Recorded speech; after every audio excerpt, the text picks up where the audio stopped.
Hello again, friends. And you are our friends. And good morning to you, or good afternoon, whatever it may be, and welcome back to another edition of Jim Cornette's Drive-Thru, right here, wherever it is that you've pulled up to. Perhaps you're on a train. Could be anywhere and listen to this show. Speaking of anywhere, let's head now to Louisville, Kentucky. On the line right now, Jim Cornette. Jim, how are you? Pardon me, boys. Is that the Chattanooga choo-choo? Why are we on a train? Fuck. You know what? Funny enough, I don't have a question in front of me, but several questions in the last couple months have been sent in asking. They say, we know Jim doesn't like planes and he drives everywhere. He's never discussed trains. Will he take a train? Does he like trains? Can he do a train? Does it shake too much? What is your thoughts on train Can travel? I do a train? I can even run a train. That's not exactly what I meant. I put my hand on that switch and well, well, first of all, I was going to say I was excited about the intro. You were heading in the right direction because it's another one of those days where I'm in your hands. I'm mentally and physically spent. Had a long work day yesterday. We'll talk more about that in a minute. But I was just going to say I'm going to follow you.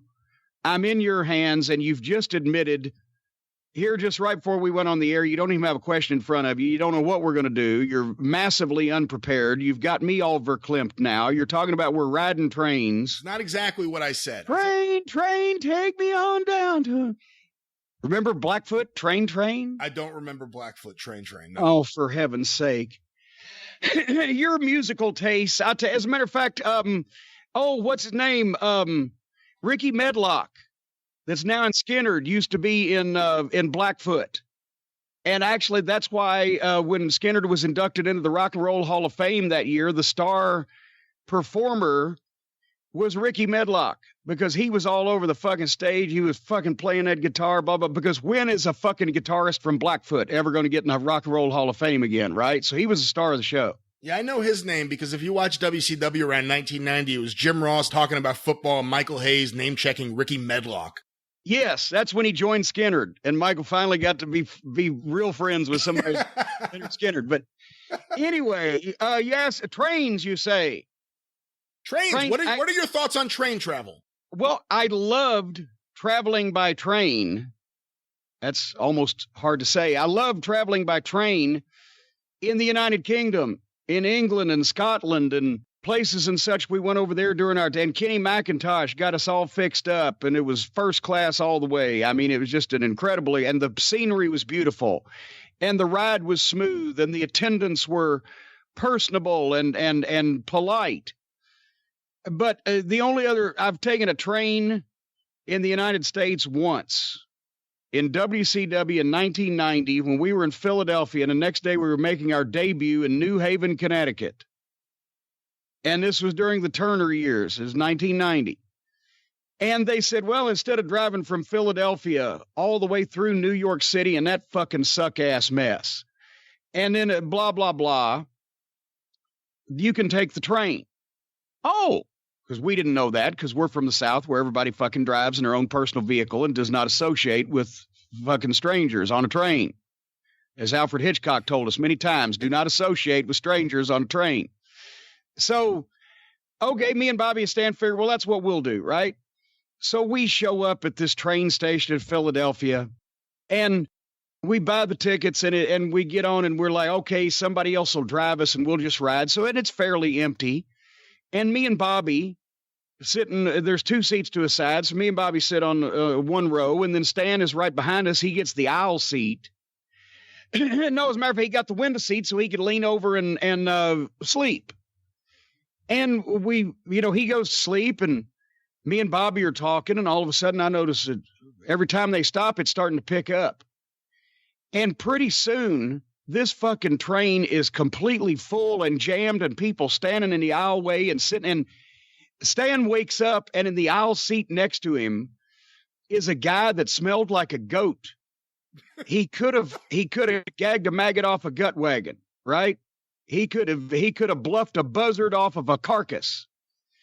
And he had this old overcoat on, and it's just fucking, you could see the dandruff falling all over the place. And me and Bobby are kind of trying to keep an eye on, see when Stan's going to wake up, because this guy's he's a real prize, and we want to see Stan's reaction. And it was somewhat similar Stan's face was somewhat similar to when I told him they actually had an invisible man that they were using one of these outlaw shows in Charlotte here a few weeks ago. Anyway, so by the time we get to New Haven, this fucking train is jammed. There's people all over the top of us, guys' ass in my face. And then we get off and we've got to get to the Civic Center. Well, they say, oh, it's only a couple of blocks. Well, instead of getting a cab, because everybody's trying to get the cabs, so there we trudge down the streets of New Haven, where we've never been before in our lives, carrying our wrestling bags, and we come up the wrong side of the arena, and there's, I won't say 1,000 people, because there wasn't 1,000 people at the show, but there's a couple of hundred people waiting to get in the front door of the, and they, oh, the Midnight Express, and oh, fuck, it's a big goddamn fiasco. No, I like to have my own vehicle with my keys in the pocket where I can fucking grab them and go anytime I want to. I don't like trains. That's riding on other people's schedule. In the United States, that is. You know, we've been talking about those New Haven shows on the John Arezzi Pro Wrestling Spotlight Then and Now podcast because he did bus trips to the second and third New Haven shows, and he went to the first one also. Did the crowds just go down each show? I think we were only there twice. I mean... Well, you were only there. You missed the first show. Yeah. That may have been when you were on your sabbatical. Hey, well, I thought the first time we went was the first time Crockett had been, but it may have been it was our first time WCW had been, but it may have been the second time. But anyway, yeah, I remember the last one. I think it was the Great American Bash 90. The house was literally $11,000, and the tickets were average more than $10. So you do the math.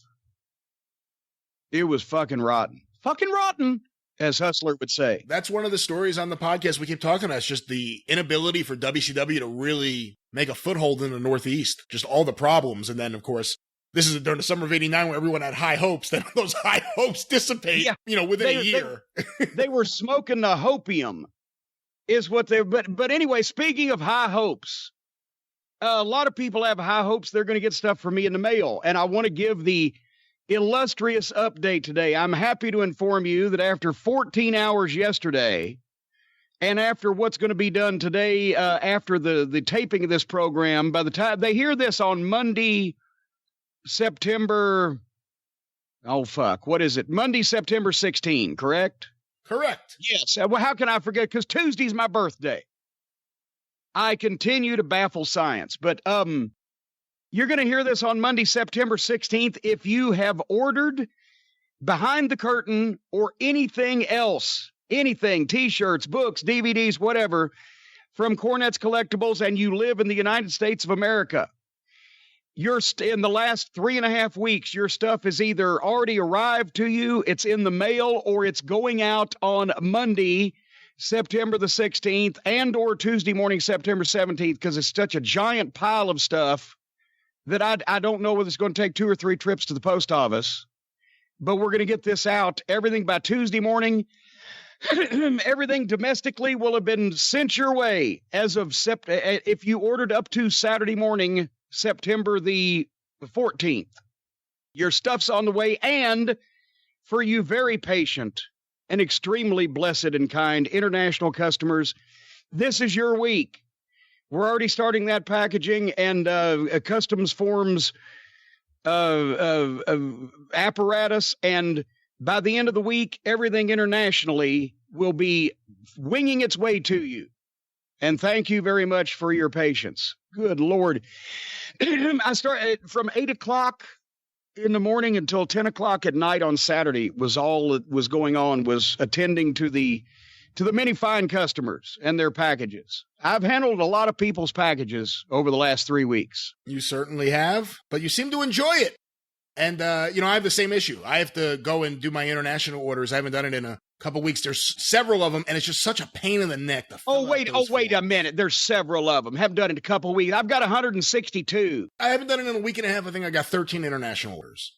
Well, you're not very popular across the pond. Wait. Well, I have very high postage prices because apparently a lot of these companies, they pretend that they're sending a gift. They'll mark it as a gift and they'll pay the gift rate. Minute. I've heard, Jim, that's happened. I'm not accusing you. I don't know if there's any thing to that at all, but I'll tell you one thing. Yes.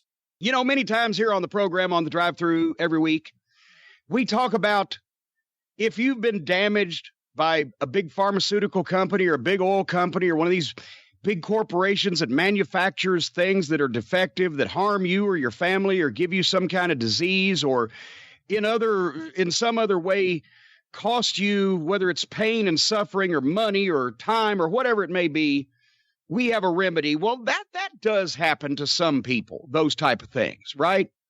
Yes. But I think that we can pretty much universally agree that everybody in life at one time or another has this problem. You got a guy that likes to get together with his buddies on the weekend and slice himself up with broken glass and roll around in razor wire for the benefit of a bunch of cretins who have fucking the Goofy Clown Posse on their T-shirts and fucking shit stuck in their fucking ears and nose and fucking lips. And you have one of these guys and he gets together with one of his friends and he sells your likeness and your name, a very unflattering likeness of you and a very derogatory epithet involving your name. And he sells this on a T-shirt. Now, everybody's had that happen to him. You've had that happen to you, haven't you, Brian? I must admit I have not. I can't imagine that happens to too many people. I thought that was a common practice, that one of these, outlaw, mud show, death match, garbage wrestlers that mutilates himself in front of weirdos in a barn for $20 and a fucking chili dog. Yeah, I know that's old, but it's actually true in some cases, although Ian Rotten used to pay out in pain pills. Well, he did. But anyway, so one of these guys, tries to market you on a T-shirt because you're an international superstar and they want to make some money. And I know that happens to everybody. And now you have a legal recourse because all you have to do, ladies and gentlemen, if this happens to you, if a garbage deathmatch wrestler tries to rip off and perpetrate for profit to line their greasy, greedy, grubby little pockets with money earned on your profile and your name and your likeness and your fame and fortune, then all you have to do is call the king of torts, the iconic interrogator, the count of cross-examination, the baron of the barristers, the lord of the legal eagles, the consigliere of the cult of Cornette, Stephen P. New at newlawoffice.com, 888-692-8084. He will shut that shit down. And as a matter of fact, this coming week on The Experience, because some of this is attorney-client privilege, you understand. But this week on The Experience, we're going to have an update on the legal efforts that he has made on my behalf, to right these wrongs that have been done to me in my image over the last week by some of these perpetrators, infiltrators, instigators. That's what they are. Anyway, we're going to have an update this week. But thank you, Brian, for chiming in on that. I was waiting for another simile from you. I was waiting for some more instigation. So, but we have some. But anyway, we'll have an update Tuesday on their Thursday. Whichever day my show airs, Thursday on The Experience. We'll have an update on these legal proceedings because they tried to get cute. And when you flaunt, not flout, but flaunt, or flute, but flaunt, your disregard of the law in front of an attorney of this high caliber, you just know he's got to do something about that. And these boys ain't making it easy on themselves. I wonder how much it costs if you had to pay an attorney to defend one of these suits that all these assholes are getting hit with. Well, not only that, but then have to pay the attorney of the person who had to sue you because of your malfeasance. Well, yes, because they're going to have to pay the legal fees plus whatever judgment. So, golly, it just... If only that shirt had been on sale and the proceeds going to some charity or benefit or something to where that the money would be going to good, honest folks instead of the dregs of society. Maybe something, I don't know. But anyway, Stephen P. New. Get even with Stephen if you need to sue. Call Stephen P. New because New is for you. And he is also for me. And guess what? You bald-headed, scarred-up idiot. He ain't for you. Stephen P. New, newlawoffice.com, 888-692-8084. What a fine man. What a fine man who fights for the rights of other men and women and children. Perhaps animals. As a matter of fact, Stephen is a fine animal lover. He certainly is. And if an animal was being mistreated around Stephen P. New, he'd drop the strap and make a comeback. All right, well, let's see if we can make a comeback on this show. Yes, yeah. We do something on this program, don't we? We do. We probably should have said it at the top, but what we do is answer the questions that are sent in by the Cult of Cornette. They are sent in various ways, either on Twitter using the hashtag CornyDriveThru or via email to CornyDriveThru@gmail.com. And you said at the top of the show I was having a tough time finding a question that I was unprepared. I've been going through these questions. Nothing's popping out at me. It's not that I'm unprepared. Nothing's standing out. Well, here's the thing. We should mention it. Folks, we know there's a lot of new listeners. We try not to answer over and over the same type of questions. So we have to cull some of those out. We suggest that you go to YouTube and listen to the archives where you might get the answers to some of the questions you've been asking that we may have already answered. However, come on, folks. Don't go for the obvious. Let's go for the deep cuts. Really send those questions in, the probing stuff, the obscure stuff. Bring out some secrets from the past. Let's not tread over the same trodden ground. All right, let's see what secrets this brings out. This first question was sent in by someone who sends in a number of questions each and every week. And the problem is sometimes I see the topic and I'm like, this is a good question. I'm like, oh, it's him again. I was about to say, you've alienated and offended one of our fine listeners who obviously is trying to participate in this program. He always sends in good questions. This one was sent in to CornyDriveThru@gmail.com from Charlie in Starkville, Mississippi. Oh, him again? What are your thoughts on AEW's show on TNT being rated TV-14? Do you think it is a good move for them to completely give up on the younger audience? Oh, good. Well, and I said, let's not go over the trodden ground. And the first question is about All Elite Wrestling. Honestly, why would that have any bearing on anything? Do you ever, when you're watching TV, even notice what a show is rated?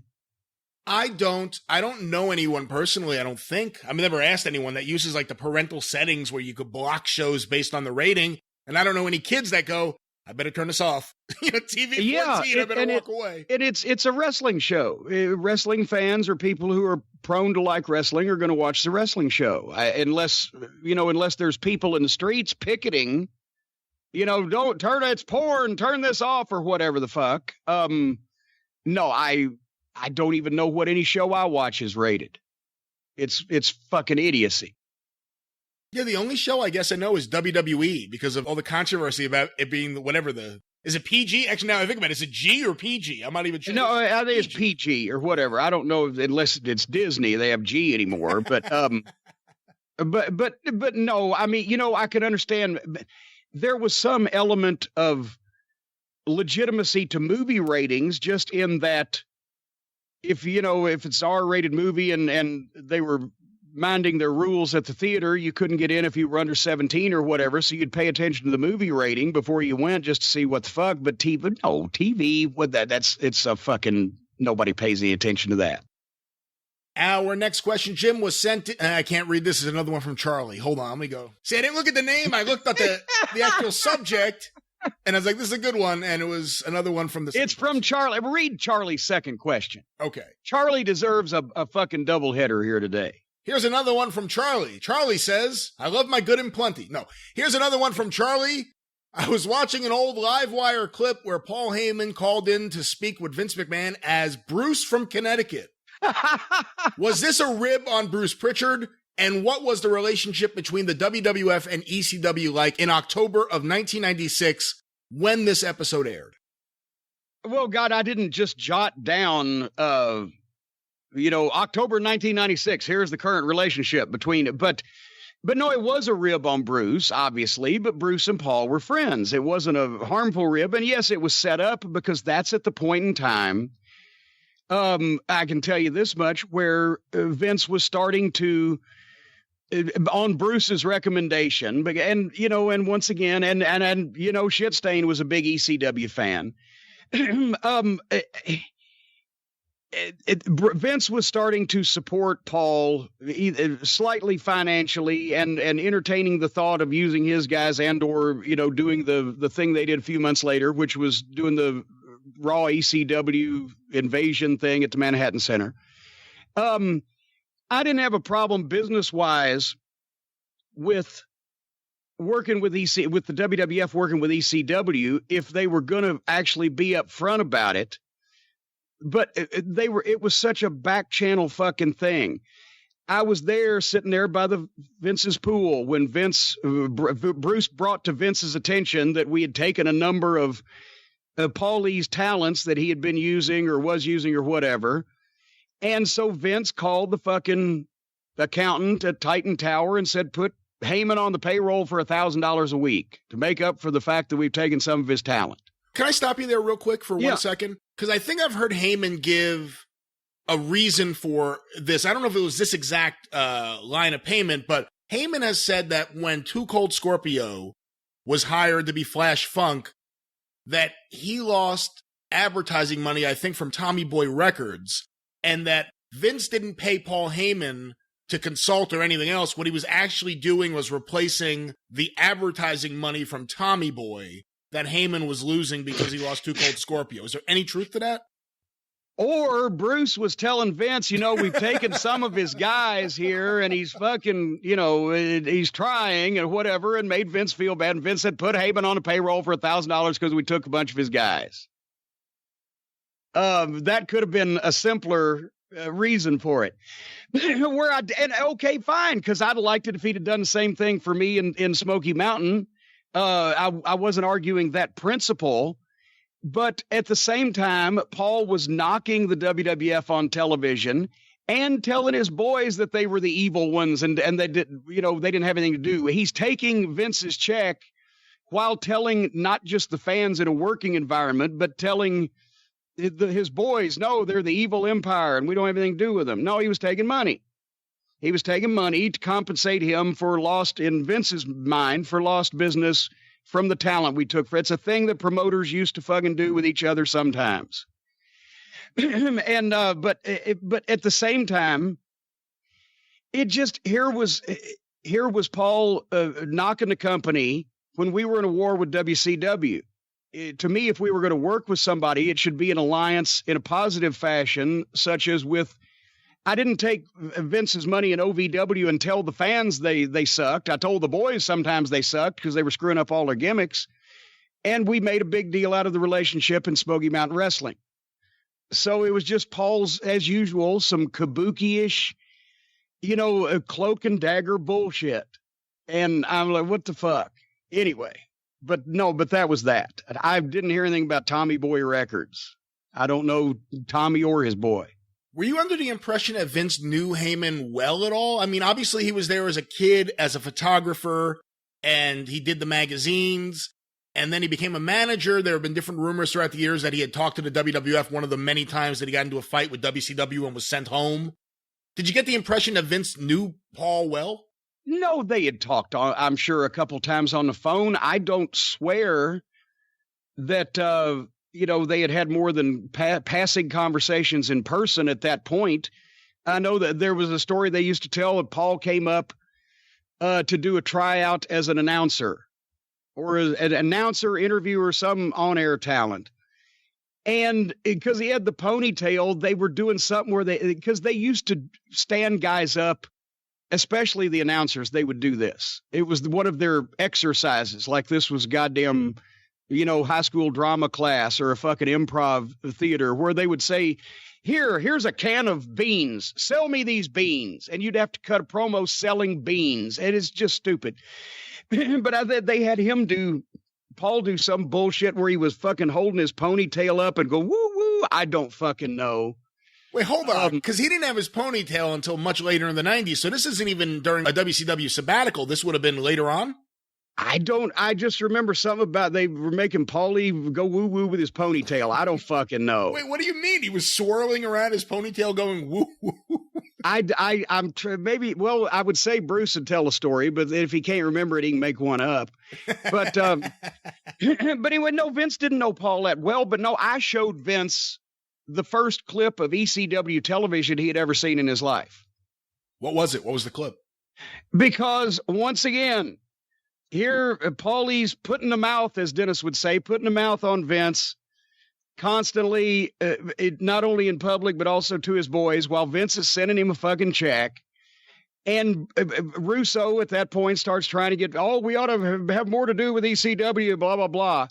So remember, they had a fucking match between Bill Alfonso and Beulah, where Alfonso got busted open and was bleeding some kind of way and was drenched in blood, like Carrie-type bucket of blood. And I taped that on VHS, and I said, here, let me show you some ECW. Pop that tape in. Boom. I said, we want to work with this if you're so fucking concerned about the cleanliness of your image on television. He was like, oh, but that's the first time he'd ever say he didn't watch wrestling. So, yes, he knew who Paul was, but no, they didn't know each other well. I don't see where they'd ever been around each other that much. It's not like Vince ever went to another wrestling show. He didn't watch wrestling. Did he know wrestling? Like, if you had a talk with Vince and wrestling history came up, did he know his stuff? Did he know about the classic promoters? Did he know trivia? I guess trivia is not the right word, but did he know his stuff? He knew anything that had gone on pretty much in the New York wrestling scene under his father, and he knew the promoters based on the fact that he had probably met all those promoters from the alliance meetings and things. But as far as what we would consider wrestling trivia, no, Vince didn't get that far in the weeds, as he would say. He might remember, he remembered Dr. Jerry Graham's shit because he loved Dr. Jerry Graham, but he could not run down every top wrestler in every territory and what they had done in the past or what their finishing move was or what their promos were like, unless they had worked for him or with him. Our next question, Jim, was sent in via email to CornyDriveThru@gmail.com from Billy McPherson. In the early 1990s... That sounds like an alias. Billy McPherson? That just doesn't sound right. I think he's hiding something. Well, let's find out. Maybe he'll reveal what he's hiding in this question. In the early 1990s, if Vince goes to prison after the steroid trial, and Jerry Jarrett takes control over the WWF as was planned, and Bill Watts in this scenario still becomes WCW president, but is given complete control with no interference from corporate jackoffs, unlike what actually happened, how would the wrestling war between the two companies have changed? How different would the wrestling landscape be long-term? Also, with Smoky Mountain Wrestling still operating, which side would Jim have taken? Oh, my God. If both Jarrett and Watts wanted to work talent trade agreements with Smoky Mountain Wrestling at the same time. Holy Christ. That would have been interesting, wouldn't it? Jerry Jarrett versus Bill Watts instead of Vince McMahon versus fucking Eric Bischoff in a promotional war. Jarrett goes in with the advantage because it's the WWF and they are the stronger company at that period of time, so he's walking into a better situation, I would think. Yes, you've got that right, but WCW was in Atlanta, and this would have predated my debut in the WWF. This would have been around the time that Watts had first contacted me, and we started working together. So he would have had the home field advantage because Knoxville is 3 hours away from Atlanta, and he could send guys up the road, and I could send guys down the road. And but Jerry would lay the guilt. Jerry would have laid the guilt trip on me. Yep. But I would have known that Vince eventually was getting out of prison. Whereas if Watts had complete control and no executives fucking with him, I would have been convinced that Watts would have been there for life or until he chose different. Oh boy. And WCW would have still been Southern Wrestling. I would have been wary of WCW as a company, but only because the person who was running it when I was there, whereas I would have been wary of the WWF before I worked with them, not only because of the owner obviously having gone to fucking prison, if this is the case, but because it was WWF wrestling and I wasn't suitably mad enough at WCW because they hadn't sabotaged my angle with Bill Watts yet. So I'd have probably picked WCW. There's obviously a lot that could be said about Bill Watts' tenure in WCW and the controversy around various things from the interview about race relations to his behavior as the executive there. But beyond all that, beyond him as the executive and controversial statements, in terms of him as a wrestling mind, a lot of people say Bill Watts lost it. He wasn't able to keep up with the business from the time he walked away with the sale of the UWF until when he returned in 1992. Do you think it's that at all? I mean, how hands-on was he with what the actual product was versus trying to run the company from what you know? He still had a booker. He was not booking everything, but obviously you can tell that he was picking some talent and or deciding what to do with that talent, i.e. Ron Simmons. The problem was not that Bill Watts had lost it. The problem was that Bill Watts walked into a completely untenable situation that he had to fucking dismantle from the start for his own peace of mind, because it was completely ass backwards from the way that he would have operated a wrestling promotion, or that any wrestling promotion would have operated until the previous 5 years from then. You had guys making hundreds of thousands of dollars a year guaranteed when they weren't drawing piss at the fucking houses. And of course, as we mentioned, most of that wasn't the talent's fault, but still the job that they gave him when he took the job was cut our losses. It wasn't beat Vince. It wasn't revolutionize the industry. It was stop us from losing money.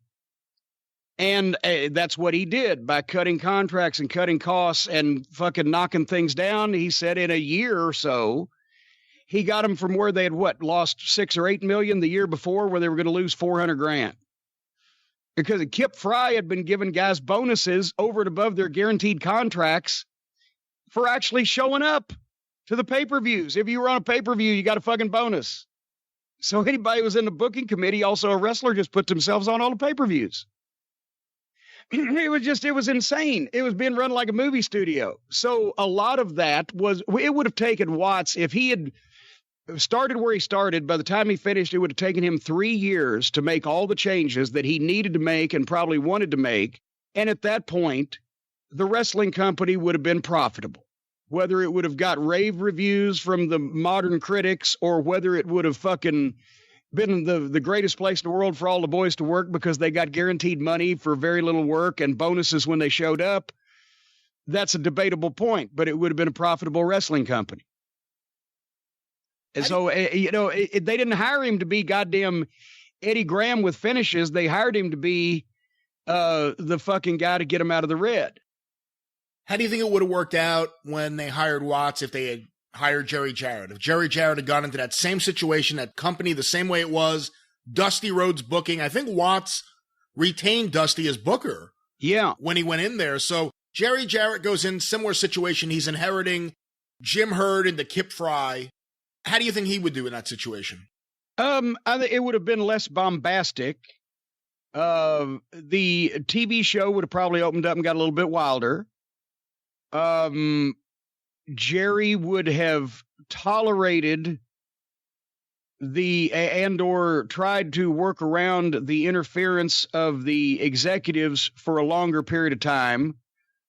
And probably finally the same thing would happen as when he was in Connecticut. He'd have been sitting there in Atlanta drinking 2 bottles of wine a night saying, I got to get away from these people, and gone back to Nashville. Jerry told me one time, this was not about this particular incident, but he said, I figured out that I didn't hate the wrestling business. I just hated the people I was in the wrestling business with. And when he changed that, he liked it better. So it was hard for anybody who understood anything about how to run wrestling to exist in that environment. There was problems with Ring of Honor and corporate. There's probably any time Anthem or whatever they're called, the Owl people, and Impact, any time that a regular business clashes with pro wrestling, it doesn't work. That's why wrestling was best as a regional operation, multiple regional operations run by promoters and wrestlers instead of a national company run like a business. Everybody suffers. I'm sure the goddamn business people that have been hired by WCW and TBS and WWE and these other companies over the years have probably got a bunch of ulcers from dealing with the fucking wrestling people. It's just that the wrestling people, unfortunately, had that awful habit of being right about wrestling all the time. You know, we just talked about it on the Arezi podcast. Do you remember in the summer of '89 an Entertainment Tonight piece about Ted Turner buying WCW, and they had Vince on, and he was completely not concerned with Ted Turner being involved, and how, you know, he didn't think the NWA were competition, and it was kind of a big statement. I mean, on the Arezi show, he's getting calls about it. Bruno's talking about it. Do you remember this at all? I started completely disregarding the publicity pieces on the company because they were all making me hate the company. Because we went in with such excitement. It was like all the boys thought that it was it's going to be World Championship Wrestling, the company that we are currently in, doing the things we're doing, but with enough money and power reach to get us full cable clearance and in bigger buildings and, you know, more television coverage and et cetera, and the money to pay everybody. But it's still going to be the wrestling promotion that we are currently involved in. And it started becoming, you know, let's do everything we can to imitate Vince McMahon, but we don't know how, and we're not going to spend that much money. So it comes off as a fucking, you know, second-rate imitation. When we walked in the Omni, this was early on. This was either December 89, January 9, sometime around the holidays. We walk in the Omni, and there is the big fucking, I can't remember whether it was the Atlanta Journal-Constitution or this may even have been the New York Times, but a big newspaper headline on Turner Broadcasting buying World Championship Wrestling, and one of the quotes in one of the headlines was, "We're changing the scripts," from one of the executives. And they had actually put a copy of that paper on every seat in the locker room in the Omni, like that the wrestlers were going to be so happy. And everybody came in and picked it up as like, wow. They were happy for about 13 milliseconds that we're going to get this big coverage until all of a sudden they're changing the scripts. Oh boy. And it went into the whole thing. They treated it just like a business acquisition of a fucking movie studio or whatever, exposed everything that they could expose. And everybody crumpled the fucking newspapers up and threw them in the garbage. And that was the beginning of our winter of our discontent with being owned by a big fucking major company. We knew right then there was going to be trouble. What are the similarities between the Turner purchase of WCW and the Sinclair purchase of Ring of Honor? Well, in terms of a business deal, they were a lot different, but in terms of this is what we wanted to watch out for. Both me and Gutless Gary Juster had been involved in that. So we wanted to, but with Joe Koff, we thought, okay, this guy knows and understands wrestling, and he does. We just underestimated the ability that Joe had to tell everybody else in Sinclair Broadcasting how to deal with fucking wrestlers. That was where, and it was always troubles with travel, troubles with getting the corporate office to understand what the fuck is going, but it wasn't anything, it wasn't as major as WCW. They didn't take, the business stayed basically relatively the same and then started picking up a little bit after the first year because of the television. It wasn't like that Ring of Honor was doing the big business that Crockett had been doing even as late as 88. And then suddenly by 89, it was in the toilet because Turner Broadcasting, because it was a more high profile promotion. It was a more high profile program. They took a lot more goddamn, they took over a lot more. And then they put Hurd in who completely didn't know what the fuck and tried to chase the WWF with all the gimmicks and everything. So they dismantled a product. With Ring of Honor and Sinclair, it was just constant headache for us to try to get the corporate people to understand that this was fucking wrestling. You know, I said a lot of these headaches and griefs that the fans didn't even know about, such as spending, you know, an hour on the phone because you can't get through to some fucking hatchet head that you're not going to have a 1099 filled out and sent in on a job guy that you're going to pay $75 to on television 3 weeks ahead of time. It was insanity on a minute scale. Hey, Jim, we don't have any actual questions about this, but it's in the news. I'm curious what you think. What do you think of the news about Anthem buying Access, HDNet, getting the HDNet archive. They laid off Adam Swift. A lot of things happening. What do you think of all this news? Obviously, you were involved there for a little bit with Ring of Honor. Well, Adam was a nice guy. Well, I say Adam was a nice guy like he's gone. He's dead. Adam, you are a nice guy. You're still alive, and fuck them. No, he was instrumental in Adam was in getting wrestling on to begin with. Ring of Honor and New Japan. He was a fan. He knew that they had a similar. He knew that it would draw an audience on their station, and it has. His prophecy came true, and he was borne out as being correct. I didn't realize Anthem had this much money. I thought if they bought Impact, that meant that they were bargain shopping, but they've got enough money to buy Access. I wonder why they couldn't get fucking Impact on anything. If they've got this much money, they've been on the fucking Car Chase channel or whatever. They're fixing to piss the wrestling fans off. I see they've already canceled some of their live MMA programming. If they keep New Japan, then the fans will be happy and they will accept Impact. But if they take New Japan off and they put Impact on, the fans are going to be hot at them because what was Lance Storm's line that time when TNA fired me and brought in Ed Ferrara? It was like trading your house for a tent. If they trade New Japan Wrestling for Impact Wrestling on Access TV, there's going to be a lot of pissed off wrestling fans, and I don't think they want to do that. I'm surprised, too, they had enough money to do this. Where's the money for the company? Well, yeah, Sinclair Broadcasting, Ring of Honor. Sinclair Broadcasting has a worth on paper of like $1.2 billion, and meanwhile, Greg the office boy was yelling at me because I wanted him to pay Prince Nana back for riding a fucking Greyhound to the taping during a hurricane. So there you have it. Well, let's get another question here. I think I can find another one. This was sent in to CornyDriveThru@gmail.com from Brian Quintana. Hope I'm pronouncing that correctly. Big fan here from Corpus Christi, Texas. A couple of weeks ago on the Drive-Thru, you were asked about the toughest women in wrestling. You did not mention Luna Vachon. And I was wondering if she just slipped your mind, or did you not think she was tough? She legitimately frightened me as a child, and she was the first woman I thought of when I heard the question you were asked. Any stories regarding Luna's toughness?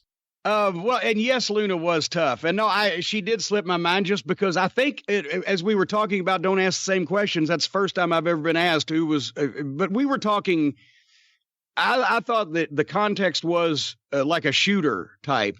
But Luna could just beat the fuck out of you if she wanted to. Luna was a Vachon member, family member. So obviously she had wrestling in her genes. She was dedicated to it. She took it seriously. She'd wanted to wrestle all of her life and follow in her family's footsteps. And she was in great shape all the time. She had a great attitude every time I was around her. She always wanted to do better, always wanted to do good. Hated Sable.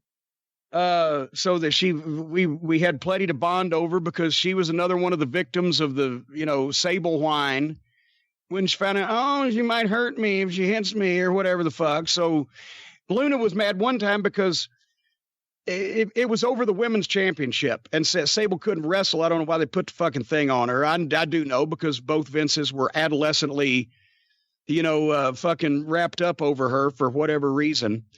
But Luna was supposed to hit Sable with the title belt. and I went to show him show Sable how Luna was going to hit her and blah, blah, blah. I said, I'm going to get hurt, And so she basically had to push it gently into Sable's stomach. That's the blow that she would take rather than a shot in the back of the head or whatever. And Luna was upset because it looked so shitty and she didn't want to ever do anything that looked bad. I said, no, it ain't your fault. But I loved Luna. She was fucking great. And she was funny and had a personality. And where are those types these days? Well, our next question, Jim, was sent in via email to CornyDriveThru@gmail.com from Drew in Des Moines, Iowa. Jim, did you interact with Dark Journey in Mid-South or Crockett? She was a rare valet of color during the 80s. A lot of wrestlers from that era do not have positive things to say or give the no comment. What say you? Do a lot of wrestlers give no comment about Dark Journey? I didn't know that. Well, I just saw her in Charlotte. First time I'd seen her since I saw her at the Mid-South Wrestling Reunion Fan Fest in 2014 in New Orleans. And that was the first time I'd seen her since 1988 or whatever. We never had a crossword at all. I just hugged her and said hello. She said hello to me. We exchanged a couple of pleasantries. I did not work with her that closely. We were not in the same territories. A couple times during the Crockett UWF merger, we were on the same shows, but really didn't work closely together, not in the same place, but I never had any issues with her. I don't know. Maybe the people who had issues with her either didn't work very closely with her, or maybe they worked too closely with her, one way or the other. I don't know. She must have some story. She was on the road with Dick Slater. Well, that was her entree into the profession because she had made the acquaintance of Mr. Slater, but you heard the Sting story. Oh, that's the famous story. Apparently, that was one of Slater's thing. Ron Fuller talks about being in Florida when he did it to Bob Orton Jr. Slater had a thing, and he did it in like bar fights where he liked to flush people's head into the toilet. Yeah, and I'm not telling this to make fun of Sting, because I like Sting, and Slater was a nut, but apparently what happened was in the UWF, Slater and Dark Journey broke up or were mad at each other or were not associating with each other, but they were still booked on the shows, right? So Journey got a ride to Baton Rouge to the Centroplex with Sting, who was just giving her a ride, just trying to be friendly to a coworker. And Slater heard that they had walked in together and apparently walked from one side of the building to the other into the fucking babyface locker room or vice versa, whichever was, and put poor Sting's head in the fucking toilet and gave him a swirly. But Sting is in fine company and Slater also, he did that one punch knockout of John Matuzak in the bar in Tampa, right? He did it to Bob Orton Jr. And again, I heard this from a couple of people that would be difficult too. That would be difficult for. Well, not only did he do it to Bob Orton Jr., but the story goes that he did it to Orton Jr. and they came into the locker room and told Orton Sr., if you got a problem, I'll do it to you too. And Orton Sr. looked down and wanted nothing to do with Slater, who was a young guy, but he always had that reputation as a kid in Tampa. I mean, the Matusak incident happened. Was he still in high school when that happened? I can't remember. It was in late 60s, early 70s sometime. I don't know, but yes. And we're talking about a dead guy now. Slater's dead, but that may be the only reason it's safe to talk about him. Wasn't he also imprisoned or arrested or jailed or whatever for not kidnapping where you just grab somebody off the street, but he had a girl with him that wanted to leave and he wouldn't let her, and he was fucking applying a knife to her in some fashion. I don't want to get this story all botched up, but I already have apparently. But what do you remember about that? There was something. I could say that I know enough people involved with the Southern Florida scene way back and people who know stuff that is one of the things with Slater. Slater was very gifted in the ring, but he was also outside of the ring for the most part. I mean, there are people who like him, but a lot of people just say he was a bad guy and he was especially abusive with women. And I hate to bring it up, but obviously there's a lot of stories about him and Luna and how he was, pretty bad with her, because that was when she first broke into the business. That was her boyfriend, Dick Slater. Yeah, that's right.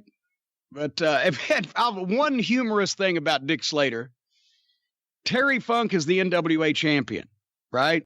And he's coming into Knoxville to face Ron Fuller or whoever it may be. And they didn't get the promo. They didn't get the tape. So what they did was they showed video of Terry Funk wrestling, and they had Dick Slater do the fucking promo that they aired, the audio they aired underneath the film. You're talking about when I get my hands on you, because that was Slater went through a period in his life where he fucking thought he was Terry Funk. He worked like Funk. He talked like Funk. You could have done it the other way and had Terry do the commentary over Slater wrestling and say it was Terry Funk. It would have worked. But Dick was in the territory. Hey, Dark Journey. So he was there. I got to say, Dark Journey, out of all the valets from the 80s, she may have had the best body. Well, now, wait. If I said something like that, I would be, once again, these fucking play wrestling fans on Twitter would just, you female phobic motherfucker, you. But you'll just you're just Teflon, and you'll just get away with it. Because I clearly love women, unlike you, the woman-hating intergender wrestling champion over there. Well, it's not my fault that the average place for an American housewife is in a kitchen rattling the pots and pans around. I didn't make that up. It's everybody knows that. See, now some people are not going to understand that you're joking. You're doing a bit there, and they're going to think you're being serious. Well, and I encourage them to, because if you're so fucking goofy that you're listening to a podcast. Good job, Joe Biden. Yeah, turn the record player on. When you're listening to a podcast about wrestling and you don't know when somebody's doing Andy Kaufman, I want you to be fucking fooled because I don't really give a shit anyway, right? So for the stupid people that don't get it, I'm amused by that even more than the fucking humor of saying it to begin with. All right, well, let's get another humorous question right here. And by the way, and also, yeah, there's this thing called toothpaste. And see, you squeeze it out and then you move the brush up and down over your teeth. See, I thought the most effective one, because of the way he pronounced it, was soap. I think that was the best one. You could use soap. It's not soap. You know that's where Tammy's Tips came from. I figured, because I mean, it was very similar, obviously, in nature. Oh yeah, it was an homage. But Tammy's Tips was Tammy Fitch in Smoky Mountain Wrestling would have a weekly segment where she would teach the Smoky Mountain Wrestling fans about their personal hygiene and about to the finer things in life. And we got, oh God, what was her name? Margie. Margie was a fan there at Morristown. I remember her, the thing, yeah. And Margie's sweet thing. And she must have weighed north of 325. And she was not the most cosmetically pleasing, to use a phrase from the WWE, a young lady that you'd ever see, but she was nice, right? Great girl. And I asked her, I was like trying to ask some things, to determine a little bit about her so that Tammy could ask some questions and everything. I said, what do you do? Do you know what she actually did for a living? And we used this in one of the spots. Oh, I don't remember. No. I said, what do you do? She said, I weigh garbage. I said, what? I don't remember that, no. Apparently, for one of the local, she worked for the county or whatever, and one of the local thing where they brought the garbage for the landfill, or she have to weigh it. She weighed garbage. So I had Tammy ask her in the first one. We shot these at Tommy Noe's dining room table at Tommy Noe's house in Morristown. He had the nice chandelier and everything. And she said, what do you do? And Margie says, I weigh garbage. So one time Tammy asked, okay, did you go out? She wanted to teach people how to eat properly with the right utensils. And she sent Margie out for some chicken cordon bleu. She said, did you get the chicken cordon bleu? No, chicken Kiev.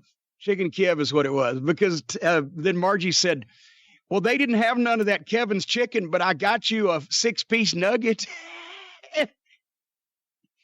And then when they were doing exercises, Margie was down doing calisthenics, and Tammy just took her foot and wiped her foot on Margie and kicked her, and she rolled all the way down the hill. It was, oh my God. But that was an homage to Andy Kaufman's Memphis segments, teaching the toothpaste and the soap and the fucking women in the kitchen rattling the pots and pans around. And oh my God, it was fun. And we shot them for like $14. What was that cost? Just a VHS tape? Basically, yes. All right. And a battery. Well, let's get another question here, Jim. Let's get away from Margie. This next question was sent in to CornyDriveThru@gmail.com from Henry Lansky. I don't watch AEW. Cody Rhodes is a pencil neck. But after Jim talking about how stupid it is for letting all these guys hire their friends, I had a question. While I personally don't give a flying fuck about the future of AEW, is there maybe a benefit to hiring your friends and people you know you have chemistry with, as opposed to taking a gamble on someone you don't know? Well, yes. I mean, not only all of wrestling, but really everything, sports and any type of entertainment is all about hiring your friends. Bands find people that they know that they want to play guitar for them. But the thing is knowing when your friends are talented and when they're not, and when they deserve the spot they're in and when they're not. And just because you know a bunch of fucking guys that do these ridiculous, stupid things that get people just all tickled, their taints are just tickled in 500-seat fucking buildings in fucking indie wrestling shows doesn't mean that they're ready for prime time. And there comes a time when you have to know, okay, I may not. I've heard that there's problems between who is it done? Is it Jericho doesn't like Cody? Cody doesn't like Jericho. Omega doesn't like somebody. What is it? Are you in serious? That equation? I've heard that somebody's not fond of somebody at the top over there, but I don't want to say who it is. Oh, because I don't remember and I don't care that much. But the point is, you have to work in the wrestling business with stars, with people with talent. Now people say, well, you wouldn't work with Russo. Notice my qualifier. Stars and talent. Stars and talent. And maybe and CM Punk, because he seemed to be fairly cranky with some of those folks because they didn't contact him in the proper method. If I was a billionaire, I would be slobbering all over myself to go apologize to CM Punk and give him $5 million to get on that program. Because, okay, let's say I've heard unverified amounts on some of these contracts that some guys are being offered, right? Well, hold on. If I could stop you right there, because this ties into another question, so I'll throw it in here. It'll tie into this. From Peter D on Twitter using the hashtag CornyDriveThru. Hi, Jim. You mentioned that AEW is paying talent big sums. What sort of money are we talking? Well, and if I did know, I'm not going to do everybody's income tax returns in public. I have that much professionalism, just barely. But when you're talking about giving the guy that sticks his hands in his pockets, my little dog pockets, or some of these other fucking goof acts. I even hate that term acts, but I'll use it for them because that's what they are. They're acting. I hate the term act in wrestling. But any of these goofs, 6 figures. Already, you're giving them multiple times. Wait, hold on. He gave Pocket 6 figures? Oh, well, any All Elite Wrestling contract that I've heard of is in 6 figures. Well, you're talking about 6 figures for more than 1 year, not 6 figures for a single year. No, 6 figures per year. Get the fuck out of here. But that's what I'm explaining to you, son. Oh, my God. And the first year is going to be 1 day a week, basically, right? And a few pay-per-views.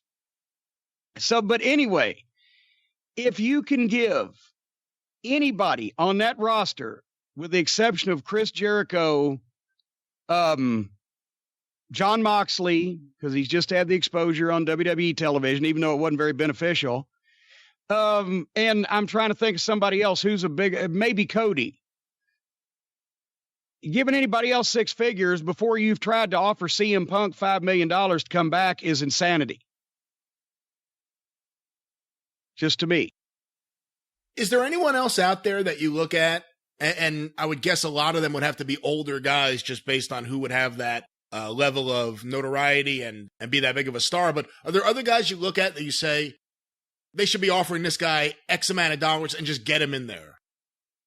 Well, no, that are available, that are free, that are not currently signed to the World Wrestling Federation, to the WWE. Well, see, therein lies the problem, is that you have guys that you don't have that many people that are just an automatic draw and attention getter based on their name. That's why they got Chris Jericho, right? Because he's one of the very few that are available that can make a difference based on this guy's name is on the card, right? CM Punk's another one. After that, it gets pretty thin unless you're talking about, the Over the Hill gang of people that are not tied up, and even a lot of them are. So you have to, that's why I say, since there's not a very many of them, a guy like Punk, what the fuck? At some point, he's going to say, this is too much money for me to turn down, and I would get to be one of the stars of the show, if not the star of the show. and that would be a wiser investment, Fred. Then you find guys in different places that you think you can make stars out of. And you have to have the eye for that too. As I've said, if you've got a couple $100,000 to fucking blow, and instead of coming up with the worst tag team gimmick in the history of tag team gimmicks that doesn't even get over on a show where the people are almost acting like they're paid to like it, spend a couple $100,000 to get Jay Lethal or the Briscoes out of Ring of Honor. I would say more names from Ring of Honor of a few years ago, but they're all in NXT or the WWE now, so you can't touch them. But it's considering that it seems that AEW has had no problem getting guys that we hear are under contract to MLW. Are there any other guys from there that they should go after? I don't know if I'm getting in the middle of my old alma mater MLW. I don't want to fucking sabotage them by giving them some, but obviously they've already been using MJF, Hammerstone, but I think Hammerstone may be exclusive to MLW. But anybody that's a wrestling promoter and doesn't look at Hammerstone and say, okay, I could fucking use him, you're insane. Holiday. The point is, and I think the reason why that a couple of people from MLW are being used by All Elite is because they had pre-existing contracts with MLW. They weren't exclusive, but they must indeed work for MLW. So they're doing both. But I just don't understand why that anybody can step back and look at the unknown talent that they're signing. You always want to sign the new next big thing and nobody knows who they are. I just don't understand why anybody would think that any of these fucking clowns are the next big thing. It's fucking nuts. Well, they need some talent and they need some experience in the ring besides for guys like SCU. They need some leadership at the top. Yes, and leadership in the ring. And you can't make anybody a star when they beat another guy that the people don't see as a star because they've never heard of them either. Anybody that beats Chris Jericho on their TV to the average fan will be a star. But if you beat Kenny Omega, it ain't gonna make any difference because nobody knows who the fuck Kenny Omega is besides the same fucking people that are already going to watch this thing anyway. You can't make stars by having them beat unknown people. Now, over and over in squash matches, week after week after week, that's how you get somebody over, by having them beat people like that. Nobody needs to know who they are. But once again, sooner or later, they've got to get to some main events and they've got to win some championships and win some big matches against people that the average mainstream person in the audience considers is a star. And if they've only seen the opponent the same amount of times they've seen the guy you're trying to get over, or fewer times, and they don't have a big reputation, they don't know who they are either, just because it's a great match doesn't get a guy immediately over as a star to a mainstream audience. They have to beat somebody important. All right, our next question, Jim, sent in via email to CornyDriveThru@gmail.com from John Slowinski, a loyal Cult of Cornette member from Swanton, Ohio. Is it Swanton or Swanton, Ohio? I think it's Swanton. Swanton, Ohio. I don't fucking. Jeff It Hardy's could be place. Tope Con Hilo. Well, here's his question. We know that you were with TNA, unfortunately for you, because you had to endure the likes of Shit Stain on a regular basis during 2008, during the infamous Steiner math promo. Do you remember anything about that time behind the scenes before or after Steiner delivered that promo? Was that a promo that Shit Stain tried to put together for Scott and it got butchered? Or was it from Scott's head? Was there anything said backstage after the promo was aired, like the director and or producer looking around as if they couldn't believe that just happened? Here's hoping all is well with you at Castle Cornette and Hawaiian Brian over at Last Manor. Well, yeah, I do remember it. It was fucking hilarious, and everybody was dying laughing, watching the monitor and etc. Because it was, I don't even know what it was originally supposed to be, but Scott was going to say something that he was convinced was a pithy comment, and he got it all mangled up and everybody died, and he just kept going with it. And from then on, that's what people wanted him to do. So he just kept going with that too. And it was fucking, because it was mangled beyond fucking recognition from its original, what it sounded like in his head before he said it. But if he'd have said it the right way, nobody'd remembered it the next day. As it was, it got over. And now 20 years later, or whatever the fuck it is, 10 years, people are still wanting him to do Steiner math. So that was one of those things. But no, it was not written that way. And I don't even know what he was trying to say to begin. And he probably doesn't remember what he was trying to say to begin with. Do you remember when you first met Scott Steiner? Would it have been in '89 when he came into work full time, or did Rick ever have him around before Scott came into work? No, it would have been when he first came in. Of course, I had seen him because he'd been in Memphis, and I got to Memphis tapes, and and I knew because he had originally Scott had broken in Detroit, did he not? Just on the independents with Wojo, Great Wojo and those guys. So he had worked a bit. He worked, I don't know if it was Detroit. I mean, I know he worked for the dying days of the WWA for Dick the Bruiser, because I saw footage of him there. There used to be those videos advertised in the magazines, but I never got them. And then I finally saw some of the footage, and I swear, I think he did like a shooting star press in one of them when he was younger. Yeah. Like, he was that agile. It was incredible. Yeah, well, and when I say Detroit, I mean like Michigan or Michigan Independence, Michigan, Ohio. Toledo was one place they were running. So anyway, I knew Rick's brother was working, and then when he came in, oh my God, he wasn't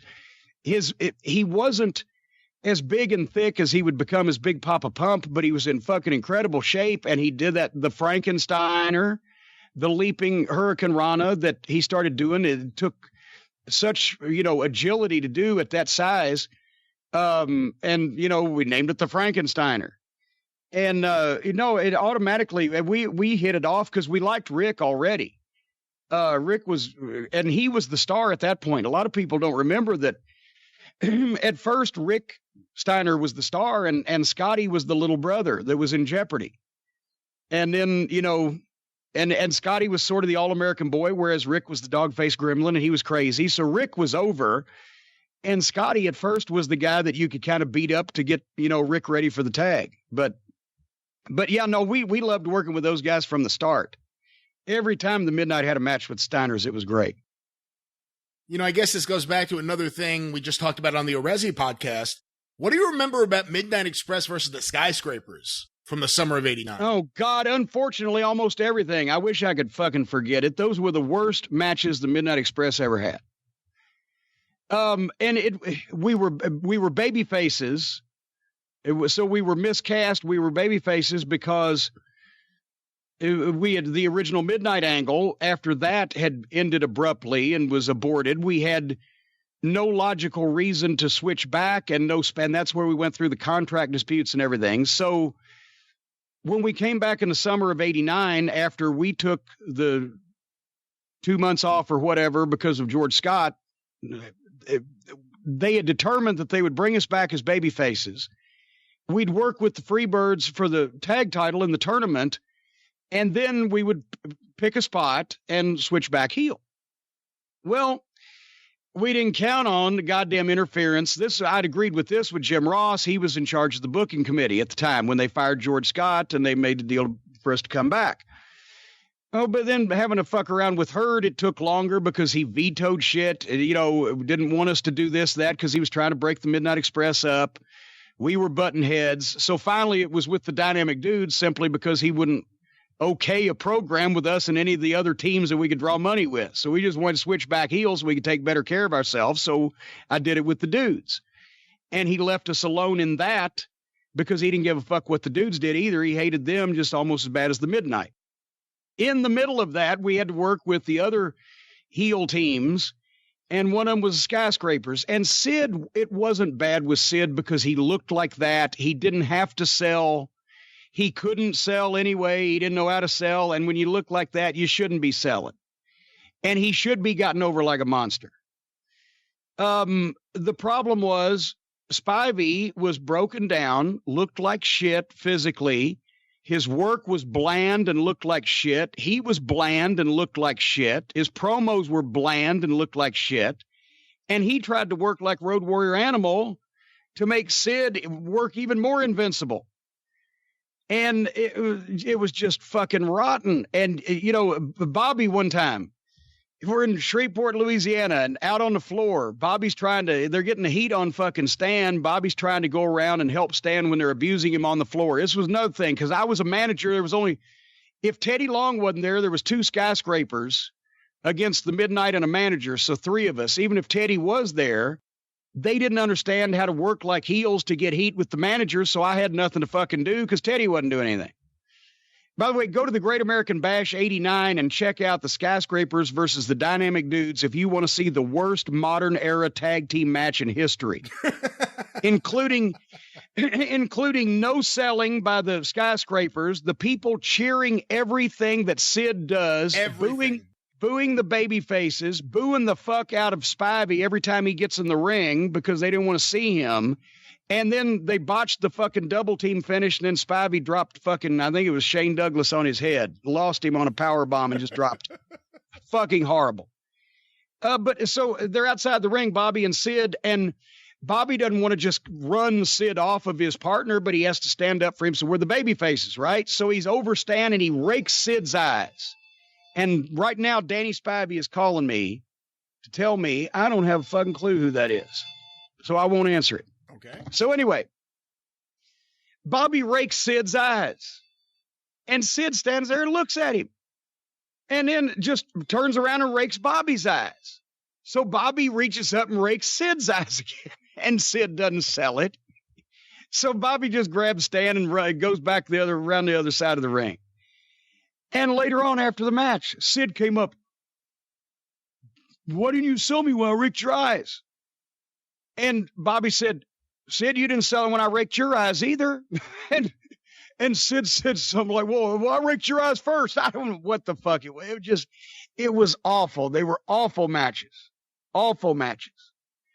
And I don't know why that Spivey kept getting all these shots in the late 80s, early 90s when he turned in work like he did. And whether it be Waylon Mercy or fucking the Skyscrapers or whatever the fuck.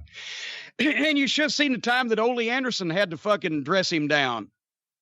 Because Ole brought him back, didn't he? Was it him against Luger was it a pay-per-view or a Clash? I don't remember, 1990. God, I don't know. But, 1990, this was the same time period as they were working with the dudes.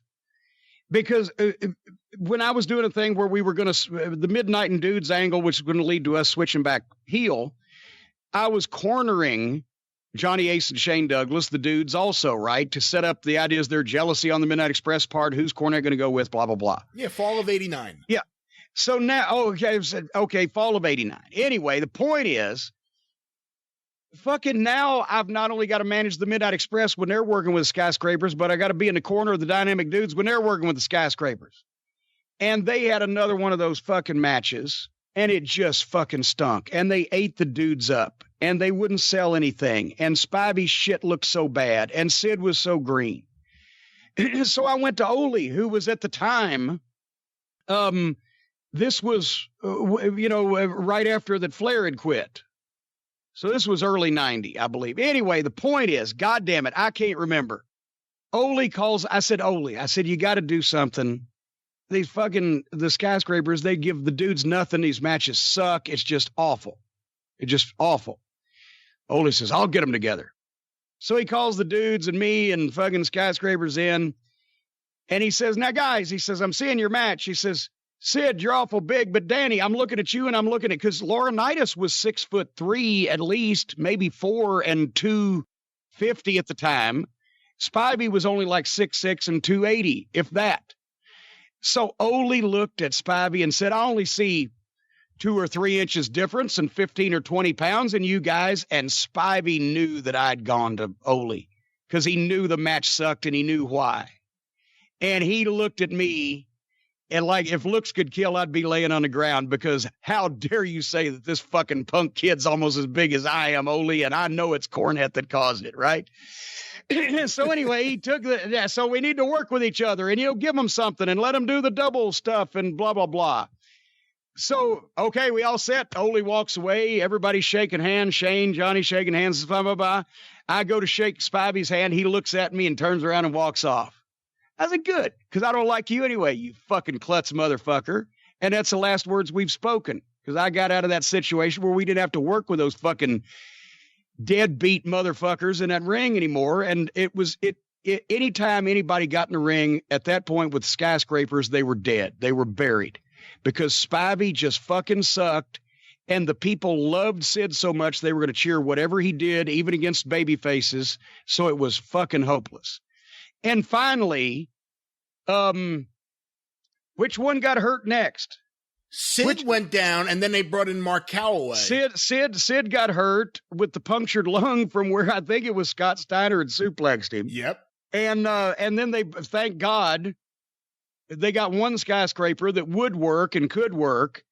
That was when Dutch was booking in Memphis, and Mark was in Memphis as the Master of Pain under the hood. And I'd seen him on the TVs, the tapes from Memphis. So I called Dutch. I said, we need a fucking skyscraper. He said, well, I got one. And I said, can he work? He said, he's a great kid. He's just green. I said, can we have him? He said, yes, you can. Because he wanted to make Mark some money. So we got Mark Calloway, who Terry Funk named Mark Callous because he said he's so cold and cruel. He's callous. Okay. And then we had one skyscraper that could work and still had Spivey. And then fucking Spivey got hurt. And Mean Mark went as a single until fucking thankfully he got that call and had the idea of a lifetime proposed to him. And still, Sid was a constant fucking problem. Always hurt. Always complaining. Spivey's matches sucked. He was a fucking shits.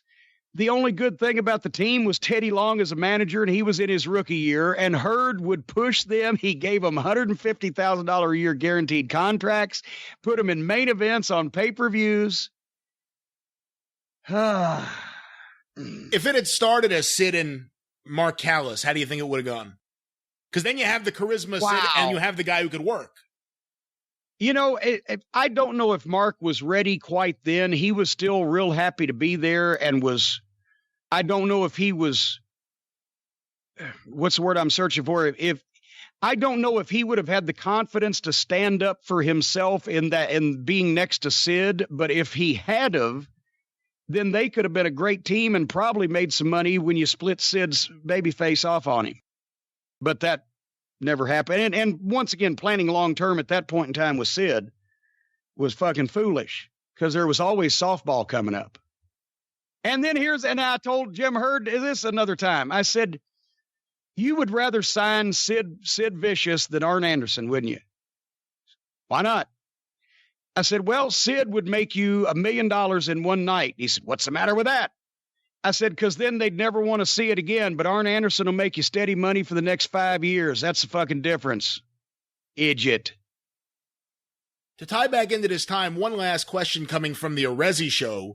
By the way, pwspod.com, or you look for John Arezzi's Pro Wrestling Spotlight then and now, wherever you find your Shameless plug. We love John. This week's show, July 30th, 1989, Dave Meltzer is one of the guests, and he's taking phone calls, and a caller calls in and says, do you think the Midnight Express and Jim Cornette are going to turn back to being bad guys? And Dave says, I do think eventually they're going to do that. They kind of have to. There's only so much they could do with a babyface manager, and Jim Cornette's one of the greatest heel managers. How did you feel as a babyface manager? Did you feel just ineffective at ringside? Did you feel like, I can't wait to turn heel? Did you like it at all? Well, both. For the first 6 months, it was fantastic. For the last 6 months, I despised it. Because we did it for about a year. And it was called for when we switched, when we did the original Midnight versus Midnight feud, we had to be the babyfaces because we were the home team. And the people were going to take our side regardless. And we'd just done the thing with the Horsemen anyway, so they were cheering for us to begin with, even though we hadn't officially turned. So the original Midnight angle was the official turn. And then I was opposite Paul E. I told him one time, I said, Paul, you could turn Genghis Khan babyface. You're the only one who could turn me babyface, right? And I said, as long as me and Paul had each other to play off of, we had something to do. And there was a reason for us. And it was part of the angle. And then when that went away, then we moved on to, it was the Samoan SWAT team, but they were still with Paul. So there was a reason there. But then once that we had left for the 2 months. They fired George Scott. We came back. We start working with the Freebirds. Well, yes, there's 3 Freebirds, but the third guy wasn't seconding the Freebirds in their matches. So it was the Midnight versus 2 guys. I was the third wheel. The heels usually should outnumber the fucking baby faces. In this way, often it was opposite unless the heel team had a manager. And then also there's things that heels need to do in the course of getting heat in a match that it buries a babyface manager who has to sit there and do nothing or try to act like he's doing something about it. But especially, and the Freebirds were not motivated to help us get over at that point because, as I mentioned, Jimmy Garvin was on the supplements to work like one of the Road Warriors. It was epidemic that year. Everybody wanted to work like the Road Warriors. The heels were the Midnight were the only heels who would take bumps. We were baby faces. It's you guys. What? It's the Samoans, the Skyscrapers, the Freebirds with jacked up Jimmy Garvin. Yeah. The Steiners, who we loved to work with, and Herd wouldn't let it happen, and the Dynamic Dudes. But anyway, yes, so for the first 6 months, it was great. But then when we came back, and I'm put in a position where there's not a manager across the ring from us, where the heels are not motivated to get us over like we used to do when we were heels for the baby faces, because they were all trying to get over their own selves. And it wasn't without the original angle of the personal issue between us and the Midnight and Paul, there was no reason for us to be baby faces otherwise than we had not found the spot to turn yet. So that's why we went ahead. And when all else failed, I said, fuck it, we'll do it with the dudes. And he left me alone to craft that because he didn't care what the dudes did either. So even though the turn somewhat backfired, I wish we could have done it in like North Carolina or somewhere where it would have been a building full of normal at the time fans that would have reacted. Instead of in Troy, New York, it was like we just won the goddamn Olympics. The fucking place came apart. You got the biggest babyface pop of the night, bigger than Flair beating Terry Funk.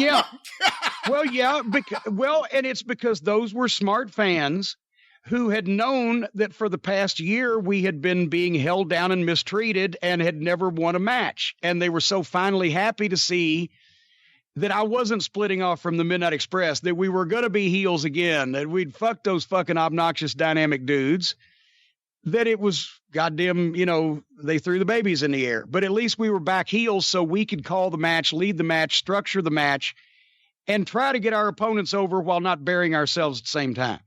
So that's, but I loved being a babyface manager for the first 6 months because everybody had always said it couldn't be done. And I was the most over fucking manager in the company being a babyface. And the people were really digging the promos, and I considered it a challenge. And I had the people to work with that could help me fulfill that.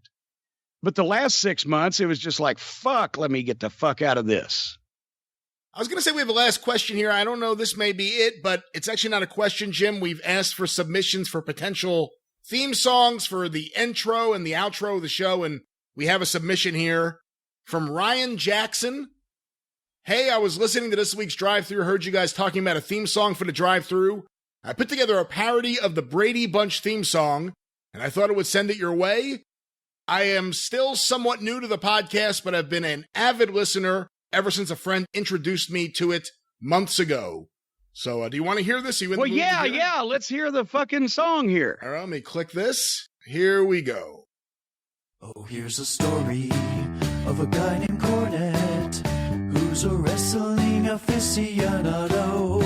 Submit your questions and he will answer them. And fuck you if you like outlaw machos. Jim Cornette's Drive-Thru. All right, maybe a little off key.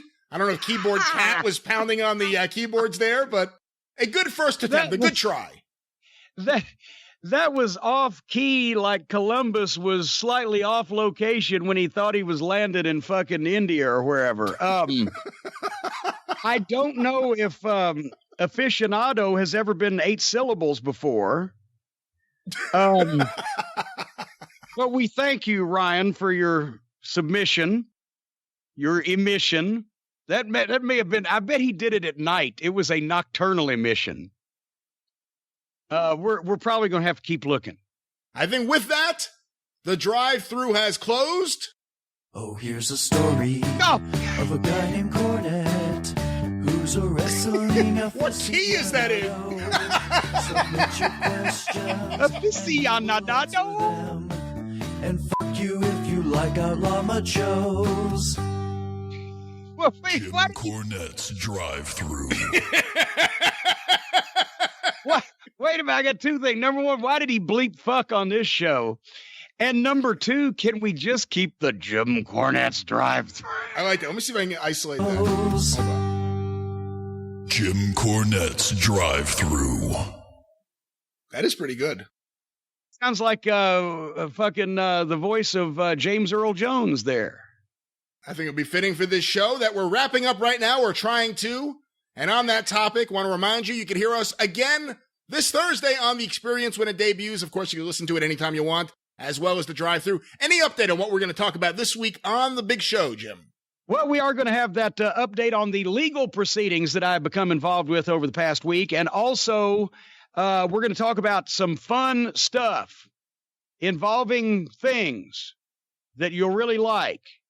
Honest. Sounds like a real barn burner. Check it out wherever it is that you find your favorite podcasts. And of course, you can check out full episodes, clips, and the omnibus collections on the official Jim Cornette YouTube page, tinyurl.com/official Corny YouTube, or just go to YouTube and search for Jim Cornette and we'll take you right there. Subscribe and enjoy and check out all the exclusive Travis Heckel artwork for each and every clip. And of course, remember, you can go through the audio archive on the Arcadian Vanguard video page and hear lots of the things that you're sending in questions about right now as I speak. And of course, you also get to hear episodes of the Studcast, Kentucky Fried Wrestling, 605 Super Podcast, and actually more content coming very, very soon. Check that out today.